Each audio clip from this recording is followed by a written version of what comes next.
जय श्री राम। हर हर महादेव। दोस्तों, सनातन हिंदू धर्म में तुलसी का पौधे को पूजनीय माना जाता है। शास्त्रों के अनुसार तुलसी में मां लक्ष्मी के साथ भगवान विष्णु का वास होता है। वहीं तुलसी की जड़ों में भगवान शालिग्राम का वास होता है। इस कारण नियमित रूप से तुलसी के पौधे की पूजा करने से सभी कामनाएं पूरी हो जाती हैं। इसके साथ ही घर में रहने वाले सदस्यों की तरक्की होती है। साथ ही तुलसी के पौधे में मां लक्ष्मी के साथ भगवान विष्णु का भी वास होता है। तुलसी की जड़ों में भगवान शालिग्राम का वास होता है। ज्योतिष शास्त्र में तुलसी के पौधे के साएं दीपक जलाना शुभ माना जाता है, लेकिन तुलसी पर दीपक जलाते समय कुछ विशेष उपाय करने से मां तुलसी प्रसन्न होंगी और आपको धन लाभ की भी संभावना है। आइए जानते हैं इससे जुड़े उपाय। इससे पहले दोस्तों, माता लक्ष्मी की कृपा पाने के लिए वीडियो को सब्सक्राइब कर ले। दोस्तों, सबसे पहले यह जानना जरूरी है कि तुलसी में दीपक जलाए कैसे। नंबर 1, दोस्तों, शाम को नियमित रूप से तुलसी के पौधे के नीचे घी का दीपक जलाएं। संभव हो तो दीपक में थोड़ी सी हल्दी डाल लें। इस उपाय से आर्थिक तंगी से छुटकारा मिलेगा।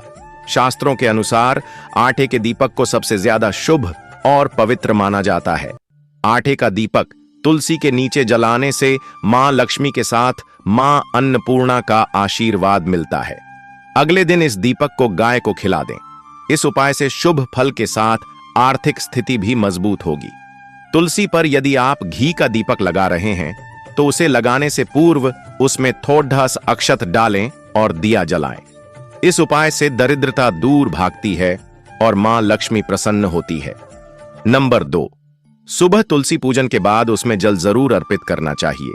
साथ ही इस बात का ध्यान रखें कि तुलसी पूजा साफ वस्त्र पहनकर ही करें। नियमित रूप से तुलसी के पौधे के नीचे दीपक जलाएं। ऐसा करने से घर में मां लक्ष्मी का वास होता है और व्यक्ति को जीवन में पैसों की कमी नहीं होती। शास्त्रों के अनुसार रविवार और एकादशी के दिन तुलसी के पौधे में जल अर्पित नहीं करना चाहिए। इतना ही नहीं, इस दिन तुलसी की पत्तियां भी नहीं तोड़नी चाहिए।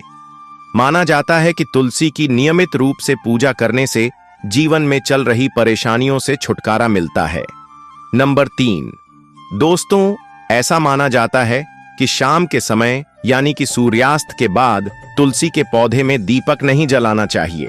ऐसा माना जाता है कि सूर्यास्त के बाद तुलसी का पौधा सो जाता है और इस समय उनकी पूजा स्वीकार्य नहीं मानी जाती है। इस समय आपको तुलसी में जल भी नहीं चढ़ाना चाहिए। रविवार के दिन भी तुलसी में दीपक नहीं जलाना चाहिए। दरअसल रविवार को भगवान सूर्य का दिन माना जाता है और तुलसी को माता लक्ष्मी का अवतार माना जाता है। ज्योतिष में सूर्य और विष्णु की पूजा एक साथ नहीं करने की सलाह दी जाती है, इसलिए इस दिन तुलसी पूजन या तुलसी में दीपक जलाने की मनाही होती है। इसके अलावा किसी भी ग्रहण के दौरान तुलसी में दीपक न जलाने की सलाह दी जाती है। नंबर 4, दोस्तों, अगर हम शास्त्रों की माने तो तुलसी के पौधे की पूजा के लिए सबसे अच्छा समय प्रातःकाल का माना जाता है। यदि आप इस समय तुलसी में दीपक जलाती हैं तो बहुत शुभ माना जाता है। मान्यता यह है कि तुलसी के पौधे में सूर्यास्त से पहले ही दीपक जलाना चाहिए और इसी समय पूजन भी करना चाहिए। वहीं अगर हम तुलसी में जल चढ़ाने की बात करें तो तुलसी में जल सुबह सूरज निकलने से पहले यानी कि सूर्योदय से पहले चढ़ाना सबसे ज्यादा शुभ माना जाता है। यदि आप इस समय तुलसी में जल न भी चढ़ा पाएं तो सूर्योदय के 2 घंटे बाद तक का समय जल चढ़ाने और तुलसी पूजन के लिए शुभ होता है। नंबर 5, ऐसा माना जाता है कि तुलसी माता रविवार और एकादशी के दिन विष्णु भगवान के लिए निर्जला उपवास रखती हैं। इसलिए इन 2 दिनों में भूलकर भी तुलसी को जल नहीं चढ़ाना चाहिए। यदि आप इन दिनों में तुलसी को जल देती हैं तो इससे आपको पूजा का फल नहीं मिलता है और माता लक्ष्मी और भगवान विष्णु नाराज हो सकते हैं। नंबर 6, दोस्तों, सुबह जल्दी उठकर स्नान आदि से निवृत्त हो जाएं। इसके बाद अपने आराध्य देव की पूजा अर्चना करें। पूजा खत्म होने के बाद तुलसी जी को प्रणाम करते हुए शुद्ध जल चढ़ाएं। इसके बाद तुलसी जी के समक्ष गाय के घी का दीपक प्रज्वलित करें। दीपक को रखने के लिए चावल की छोटी सी ढेरी बनाएं और उसके ऊपर दीपक रखें। इसके बाद तुलसी जी की 7 बार परिक्रमा करें। अंत में तुलसी के समक्ष एक आसन बिछाकर बैठ जाएं और तुलसी जी के मंत्रों का जाप करें। दोस्तों, वीडियो आपको अच्छी लगे तो लाइक कर लेना, और अभी तक वीडियो को सब्सक्राइब नहीं किया है तो कर ले, और मां लक्ष्मी की विशेष कृपा पाने के लिए कमेंट बॉक्स में जय मां लक्ष्मी अवश्य लिखें। धन्यवाद। जय श्री राम।